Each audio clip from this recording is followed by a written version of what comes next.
The Civil War in Toussaint.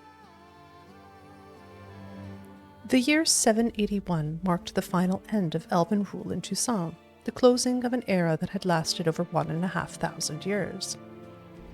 The elves abandoned their ivory cities and left for the mountains, taking with them all that they could and destroying everything else. Whatever they could not take and did not manage to demolish or burn, they cursed. The last elven sovereign, Divithath, hundreds of years old, yet fair as a youth, was defeated. Weeping over the slain army of his forever young brothers and sisters, he agreed to pay homage to Ludovic, the first human king of Toussaint, who, though young, was as shrunken and ugly as the night after Samhain. Putting on no end of airs and graces, Ludovic boasted, "Look, the proud elf shall bow down before me and kiss my royal feet with humility." To degrade Divithath even further, Ludovic decided the homage should take place in the elf king's barely abandoned palace.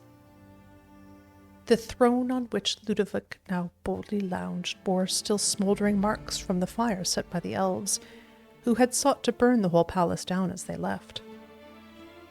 So the proud elven king bowed down before the human king and offered him a sacrifice of bread and wine, as well as his sword and shield. Spewing out merciless mockery all the while, Ludovic received this homage, then immediately ordered his guards drag Divithath beyond the palace gates and throw him down the stairs as if he were a beggar. Witnesses claimed the proud elf remained calm throughout the whole event, but when left alone, Divithath wiped the blood off his face and vowed cruel revenge on the king, revenge that would come from stone as cold as the king's heart. Yet these ominous words bore no fruit, for in the year 782, before the homage was renewed, Divithath drew his last breath alongside his remaining soldiers when the Toussaintois decided to celebrate the anniversary of the surrender of the elven sovereign with a pogrom of non-humans on the slopes of Mount Gorgon. Few survived.